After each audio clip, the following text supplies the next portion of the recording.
What seemingly normal financial habit secretly ruins people's lives financially? Ordering $40 worth of food because you're way too lazy to cook the same ingredients. You already bought for 20s. Enjoy your meal. What a shame.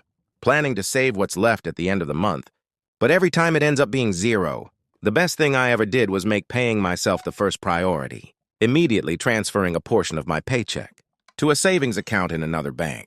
Not knowing the difference between I can pay for this and I can afford this. I can pay for this is like saying, sorry, please don't be mad.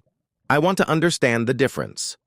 Technically, you have money for something, but it's more than you should be spending. Same with a credit card. Sure, you can buy something, but then you get buried in monthly interest payments.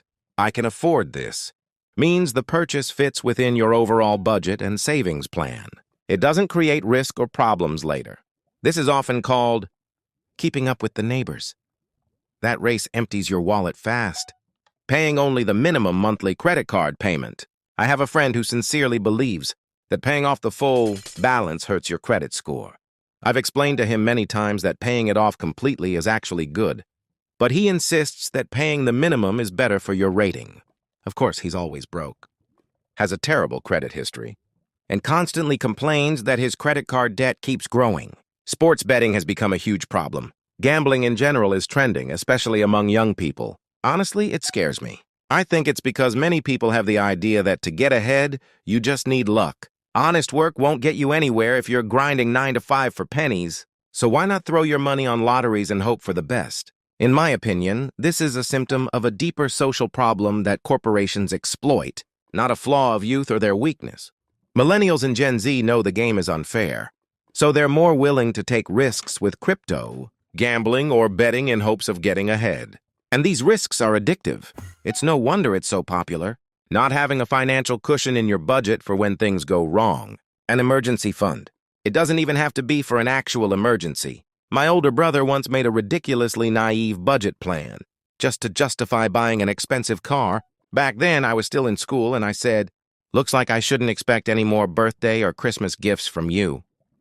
I suggested he try living according to that budget for at least a year before buying a car. But he completely didn't get the idea that you could simply not spend everything you earn, underestimating ongoing costs, especially for big purchases like houses and cars, is a huge problem. Many people think a budget is just save some money, spend some money, but a real budget also accounts for future expenses after the purchase. The more expensive the item, the higher its maintenance costs. Bigger cars, houses, or premium items automatically come with higher insurance, upkeep, and repair costs. People often fall into this trap when buying a house. They stretch themselves to the limit to buy it, and then 6 months or a year later, chaos hits. The roof leaks, the boiler breaks, or the dishwasher stops working, and their budget didn't include any money for such repairs. A house always needs maintenance, and maintenance costs money. That money needs to exist. Not having a budget for irregular expenses that don't happen every month is a big mistake. Sure, car repairs are unpredictable, but don't tell me it was impossible to guess that a 10-year-old car might need a $500 repair. And don't start blaming Christmas. It comes every year on the same date. Yet people act like it's a surprise and dig into their emergency funds. Seriously? Buy 3? Get 25% off. People fall for it and buy 3 items when they only really need 1. One of the biggest harmful habits is instability in spending and saving. My wife and I are guilty of this too. This week, we didn't have time to go grocery shopping. Dinners were planned, but lunches weren't. As a result, we spent $67 each just on lunches for the week. Terrible.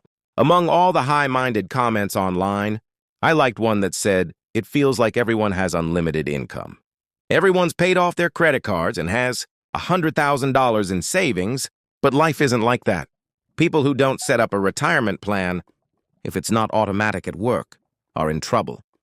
The only way I managed to get through to my friend was to ask her to imagine that at 70, she'd have to keep working a physically demanding job, not for enjoyment or pocket money, but simply to survive. That sobered her up immediately. It scares me how many people don't plan for their retirement. I can't imagine being over 70 and dragging myself to work every day just because my pension barely covers a bed in a shared apartment. I help friends and colleagues with budgeting. The first thing I notice is that people don't account for every single dollar they spend. Let's go to Wendy's for lunch. Or I'll get takeout. 3 to 7 times a week.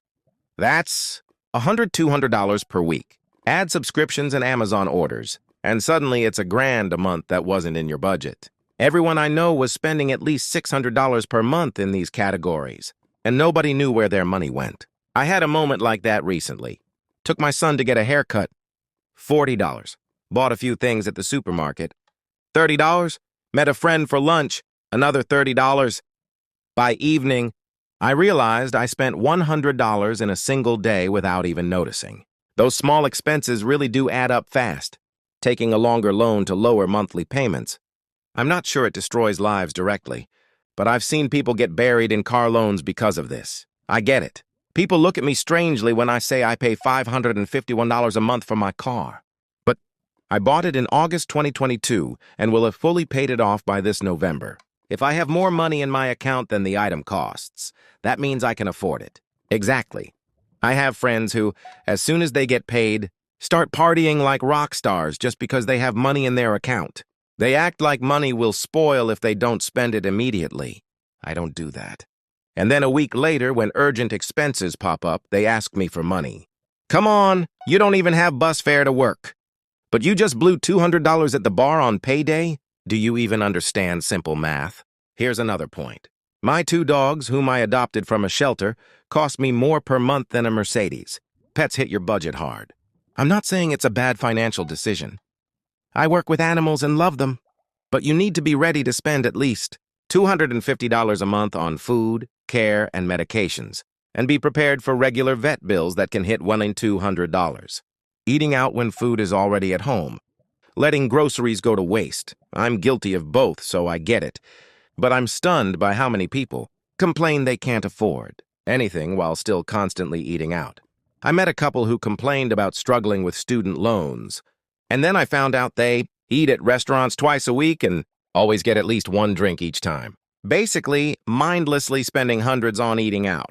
And it never clicks. One potentially destructive mistake is getting married without discussing finances or merging them first. You're a team now. I know a lot of couples where one person has no idea what the other is doing with money or the household budget. If something goes wrong or one person ends up being irresponsible, you could go bankrupt. Mr. Banker, what house can I afford with a mortgage? And they buy a house at the absolute top of what they can get. A couple of months later, they don't have a penny left for furniture, kids' sports, or car repairs. Mr. Banker, what car can I afford with a loan? They already bought a house in a fancy neighborhood. The neighbors have nice cars, envy bites. Mr. Banker, I have huge credit card debt because everything in my new area is expensive. Can I roll all my debt into a 30-year mortgage? Great deal. Bankruptcy in 3, 2, 1. Buying a new car every few years. I know a couple who takes a loan for a car. Can't finish paying it, then trades it for a new one. Rolling the leftover debt into the new loan. The final debt is monstrous. I don't know if you can call this destructive, but damn, we've wasted so much money on alcohol. Drinking away money is literally flushing it down the toilet. I grew up poor, and we didn't always have food on the table. But my stepdad would smoke 3 packs of cigarettes and drink a pack of good beer every day. Looking back, that was just insane waste of money we didn't have. Not checking your bank account regularly. My dad always said, if you're afraid to check your balance, check it anyway. Storage units. They don't directly ruin lives, but it's basically throwing money away. Sure, it can be useful for a couple of months when moving or for something temporary, but in the long run, if you're not using what's in there, why pay it all? Microloans and payday loans. I have a friend who graduated with a master's and makes $120,000 a year. She borrows $75 from me. Me? I'm barely making $45,000 a year with only 8 grades of school. Why? Because 20 years ago, she got a microloan. I'm not a financial genius, but I'll never repeat that mistake. Your friend doesn't borrow from you because of the microloan. 20 years ago, she borrows because she still hasn't learned to make reasonable financial decisions. There's no valid reason why someone earning $120K should borrow from someone earning 3 times less, even if she still owes a predatory lender. That's not an excuse. Evaluating a purchase by monthly payment instead of total cost. $500 a month for a car seems fine, but you didn't check how much interest you'll pay over the life of the loan or what the car actually costs, opening the wrong savings account, keeping $100,000 in an account at 0.2% instead of putting it in a high-yield 4% account, $4,000 interest instead of $200. For some, that's a year of utility bills.